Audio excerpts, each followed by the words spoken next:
We have the honor and the pleasure of having Yusef Shakur with us today. Please welcome him to the pulpit.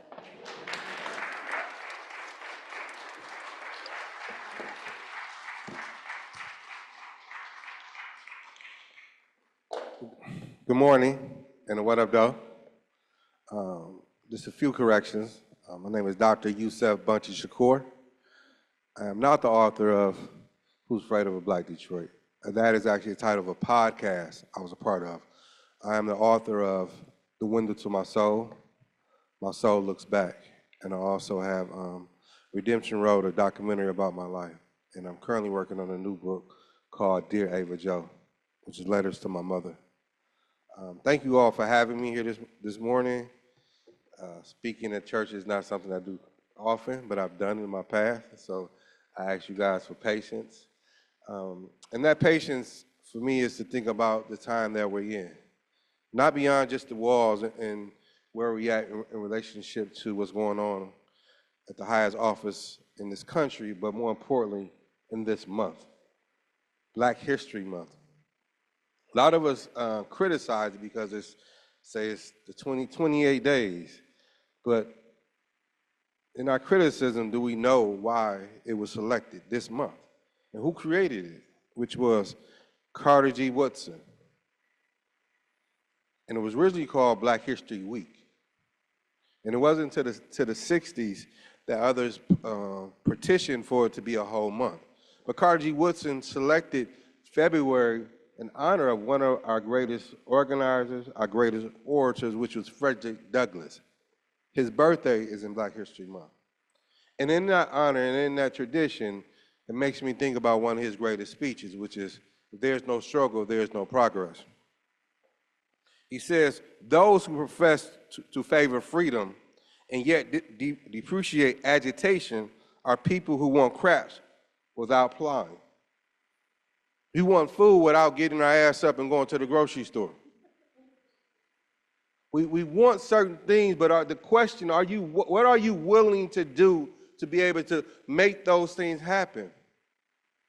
We see what has taken place in the last 30 days, but is that the first time we experienced this level of oppression, this level of madness?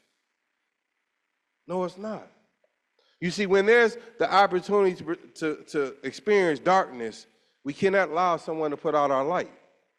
Because when we allow them to put out our light, then we are forever subjugated to darkness.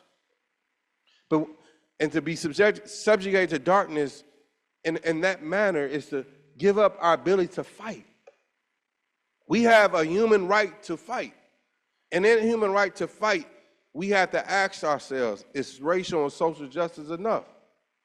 These are more modern, more contemporary words. For the slave, it wasn't racial and social justice, it was freedom. For the woman who has a man on her back, it wasn't racial and social justice, it was freedom, get your ass off my back. We have to make that distinction. But in making those distinctions, we have to understand how things progress in this society.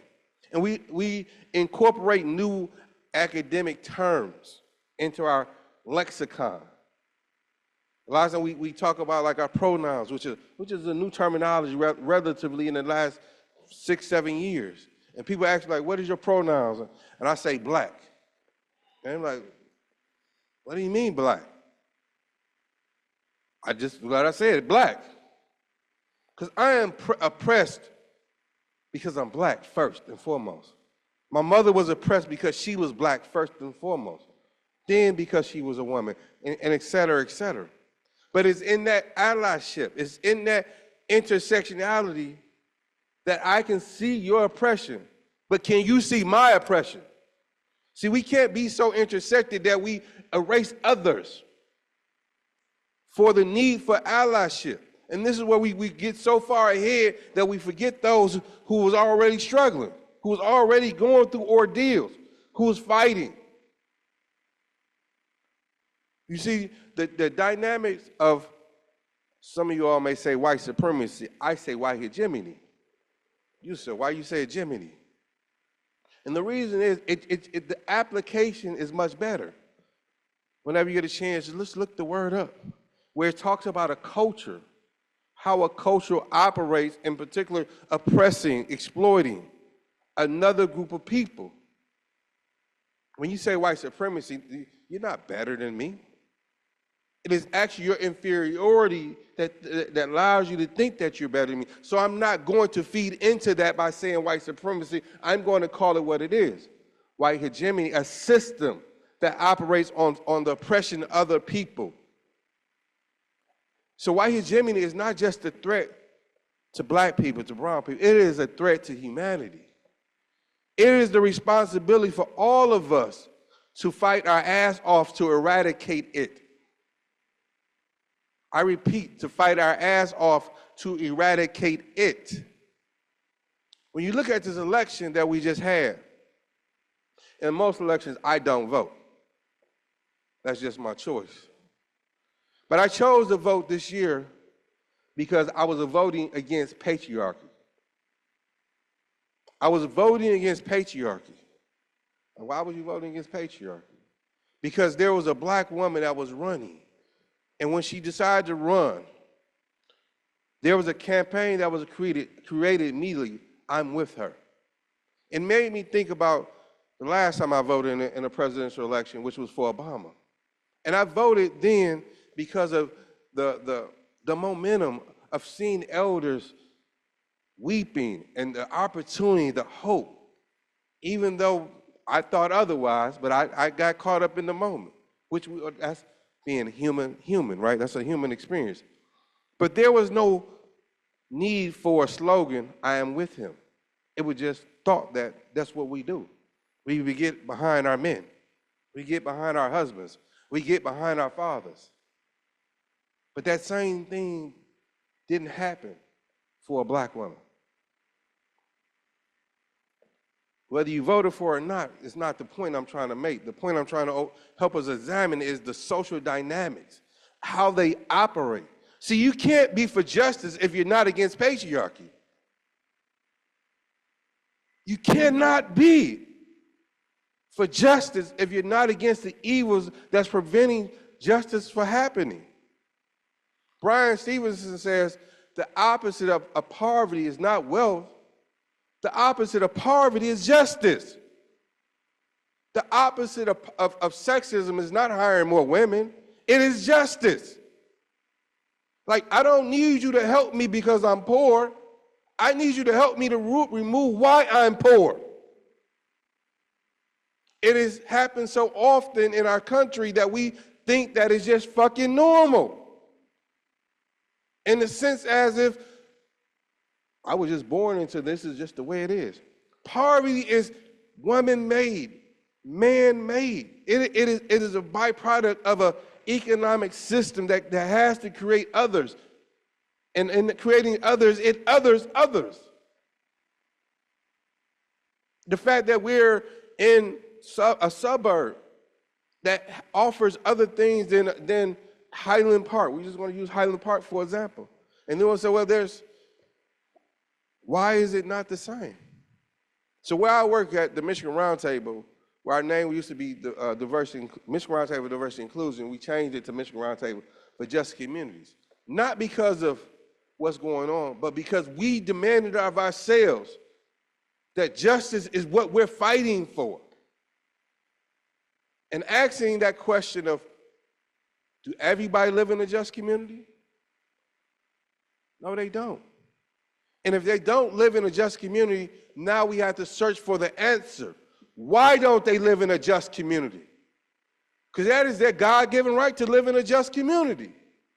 Because every human being in this country deserves a right to go home where there's heat, where there's food in their refrigerator, where they have an opportunity to get up and drive. Not what we saw a couple weeks ago where a mother who couldn't afford to live in a fucking low-down hotel, and she had to park into a garage with her children and two of her children frozen to death. And we should have been in the streets the day after that. Why should we have been in the streets? Because that is an injustice to all of us. That is a scar that we all have to live with, just beyond that mother. This is the call that we have to have if we're saying that we want justice, if we're saying we want freedom. Because when that happens, our light goes a little more dimmer. The world gets a little more colder because those who's coming after us and will ask the question, where was you at to help my mother? One of the greatest artists that we've ever seen was Tupac Shakur, who was a very conflicted young man who died at the age of 25. But in examining Tupac, one of that conflicting dynamic was that his mother was part of the Black Panther Party, a leader in the Black Panther Party. And there was a period that she had become a drug addict. And he remembers vividly, them going out and advocating, them going out and putting money in the buckets and things. But when his mother was hurting, there was no buckets there. There was no one there to make sure they had lights when there was barely food in the refrigerator. But this story I'm telling is not just an individual story. This is a story of so many that we walk by every day. And I get it, because are you willing to be vulnerable enough to open yourself up to others? Are you willing to remove the fear factor out of your life to be able to give of yourself to someone else? That's what being a human being is about. But we cannot forget that we live in a society where gender matters. We live in a society where race matters. And then, depending what your gender is, depending what your race is, it determines how you're interactive in this society. Because when the police get behind me, my heart beat fast. Versus if the police get behind you. But that is wrong. My heart should not have to beat fast. I should have not to worry about, will I make it literally around the corner, just because I may have a broken light, just maybe because I didn't stop at the yellow light. These are dynamics that are ingrained in the society. Police brutality is not an absence of itself. It is a reflection of white hegemony. Because again, if you go on YouTube, that we all do, you'll find police interacting with white men and white women who are more abrasive than the people that they pulled over, that they felt the need to shoot, then where they could have just easily justified the other person. So you tell me, what is in their brain that's preventing them? Even going a little deeper, you'll be hard pressed to find where a black officer shooting someone white in this country. You'll be hard pressed to find that.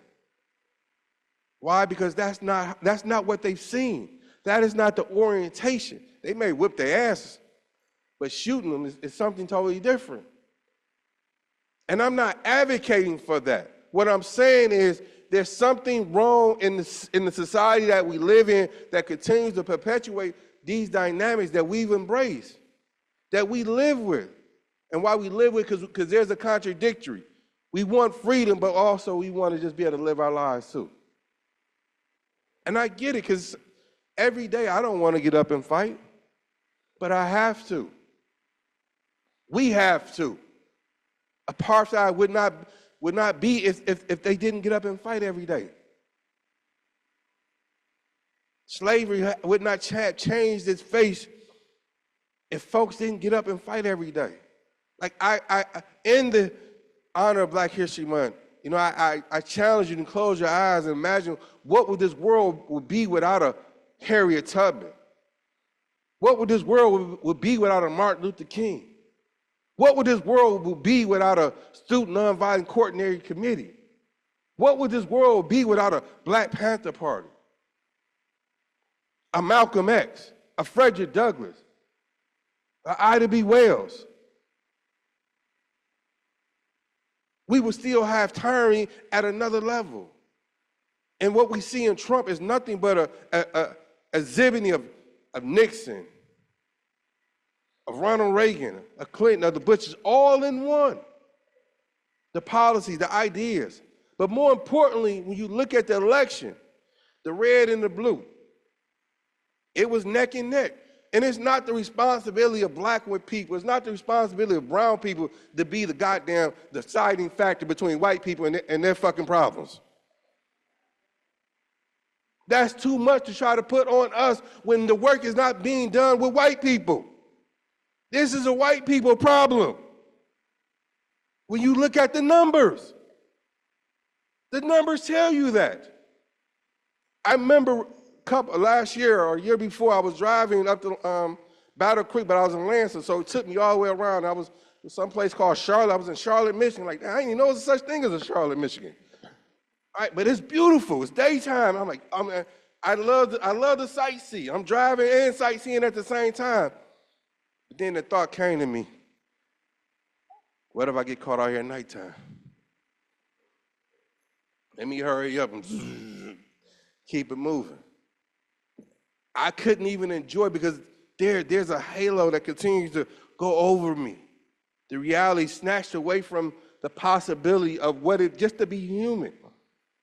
These what black people, these what brown people had to fight. So the challenge of if we're going to have social justice and racial justice, we need white people to show up in white communities to be able to demand and fight and construct that and create a movement, how the same movement of white people left Detroit to go in those white communities and fight. That is the revolutionary struggle of today. That is the part of the freedom struggle of today. With same way when Mike Duggan can move out of Livonia into a black city and become mayor. And I joked and said, I'm gonna move from Detroit into Livonia and run for mayor. And people, no, you can't do that. I know I can't, but just the ideal of it, right? Because there's invisible barriers that say you can't do that. But there was not invisible barriers that said this white man couldn't do that. The same white man that's recently said that we have illegals in our city that wants to be your governor. That we say we have a turnaround city that didn't create opportunities for that mother and those children to be able to go somewhere. Where you have the whole fucking downtown is owned by two people. The Illiges and Gilbert, thank you. And where in my lifetime I see monopoly in real life. That is not justice. That is an injustice. Thank you.